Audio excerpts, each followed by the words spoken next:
સમાચારની શરૂઆત કરીશું। વલસાડથી સૌથી મોટા સમાચાર લવ જેહાદના કેસને લઈને લોકોમાં આક્રોશ જોવા મળી રહ્યો છે। વિધર્મી યુવક હિન્દુ યુવતીને દમણથી ભગાવી લાવતા મામલો ગરમાયો। 10 દિવસથી યુવતીને લઈને વિધર્મી યુવક ભાગી ગયો હોવાનું સામે આવ્યું તો દમણની યુવતીને વલસાડ તાલુકાના ધુમાળિયા ગામના વિધર્મી યુવક ભગાવીને લઈ ગયો તો યુવતી પરત ના આવતા હિન્દુ સંગઠનનો વલસાડ પહોંચ્યા અને ત્યાં વિરોધ કર્યો। યુવતીના પરિવારજનો અને હિન્દુ સંગઠનોએ ચક્કાજામ કર્યું તો ધરમપુરના ધારાસભ્ય અરવિંદ પટેલ પણ સ્થળ પર હાજર છે। બિનવાડા ગામ ખાતે મોટી સંખ્યામાં પોલીસનો કાફલો પણ ગોઠવી દેવામાં આવ્યો છે। યુવતી ન મળે ત્યાં સુધી પરત ન જવાની પરિવારજનોની ચીમકી છે।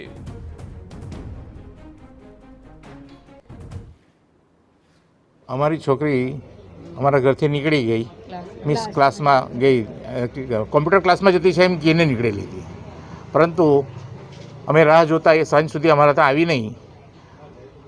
પછી અમે શોધખોળ ચાલુ કરી દીધી। આ રીતે બધી રીતે દોડી વળ્યા અમે, પણ કશે અમને મેળ ખાધો નહીં પડે।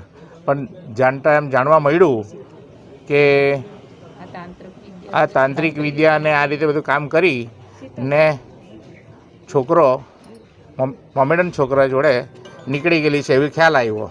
આ શોધખોળ કરતાં અમે એ લોકોના ગામમાં પહોંચ્યા, પરંતુ હજુ સુધી અમને કોઈ એનો નિવાડો નહીં આવ્યો। છોકરા છોકરીને લોકો ગુમ કરેલા દેખાય છે ને છોકરીને એવી તાંત્રિક વિદ્યા શોધેલી છે કે એને ફોન બોન બધા સ્વિચ ઓફ કરાવી દીધેલા છે। એટલે આજ સુધી એમના મમ્મી પપ્પાથી માંડીને અમે બધા શોધખોળમાં બહુ દોડી વર્યા, પરંતુ અમારો કોઈ એ આવ્યો નથી નિવાડો છે કે નહીં છે કે શું કર્યું છે, જીવતી છે કે ચાલી ગઈ છે કંઈ ખબર નહીં પડતી। એટલે આ રીતનું અમને તકલીફ થાય છે તો અમારી છોકરી અમને જોઈએ ગમે ત્યાંથી, એટલે આ રીતે અમે આજે પૂરા સમાજ જોડે અમે બહાર નીકળ્યા છે ને આવું અમને સાથ સહકાર નહીં આપશો તો આમાં ખોટું સંખ્યા વધશે ને અમને હિન્દુ છે એ રીતે અમને બધા સાથ સહકાર જોઈએ ને અમને પૂરો મદદનીશ થવું જોઈએ।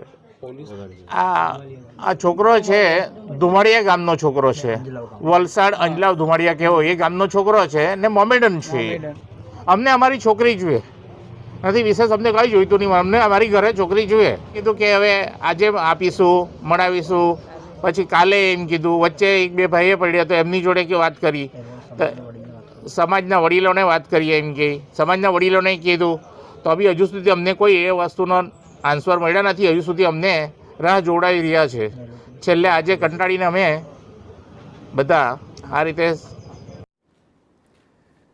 તો આ સમગ્ર મામલે સંવાદદાતા અક્ષય કદમ ફોનલાઈન પર છે। અક્ષય, જણાવશો, એક યુવતી ભાગી ગઈ ત્યારબાદ આ સમગ્ર મામલો સામે આવ્યો છે। વલસાડમાં હાલ પોલીસનો કાફલો પણ ખડકી દેવામાં આવ્યો છે, શું છે વધુ વિગતો? જી હાર્દિક, આપને ચોક્કસથી જણાવી દઉં તો વલસાડ જિલ્લાને અડીને આવેલા સંઘ પ્રદેશ ખાતેની યુવતી જે છે એ વલસાડ તાલુકાના ધુમાળિયા ગામના મુસ્લિમ વિધર્મી યુવક સાથે ભાગી જતા મામલો ગરમાયો છે। છેલ્લા 10 દિવસથી યુવતી વિધર્મી યુવક સાથે ભાગી ગઈ હોવાનું સામે આવ્યું છે। સંઘ પ્રદેશ ખાતે રહેતી યુવતીને વલસાડ તાલુકાના ધુમાળિયા ગામના યુવક ભગાવી ગયો હોવાથી પરિવારજનો આજરોજ જે યુવતી છે તેને મળવા માટે આવ્યા હતા, પરંતુ યુવક અને તેના પરિવાર દ્વારા વિધર્મી યુવક અને તેના પરિવાર દ્વારા નહીં મળવા દેવાને કારણે મામલો ગરમાયો હતો, જેના કારણે વલસાડ જિલ્લાનો જે પોલીસ સ્ટાફ છે, એલસીબી, એસઓજી સહિત ઉચ્ચ અધિકારીનો જે સ્ટાફ છે તે ખડકી દેવામાં આવ્યો હતો અને કોઈ મોટી ઘટના ન બને તે માટે મોટી સંખ્યામાં અહીં પોલીસ કાફલો ગોઠવાયો હતો।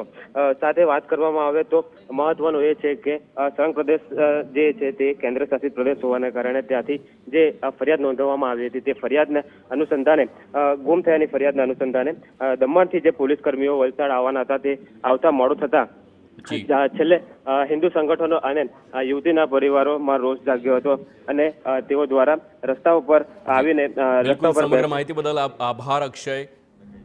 તો હાલ વલસાડની આ ઘટના જ્યાં લવ જેહાદને લઈને લોકોમાં રોષ જોવા મળી રહ્યો છે।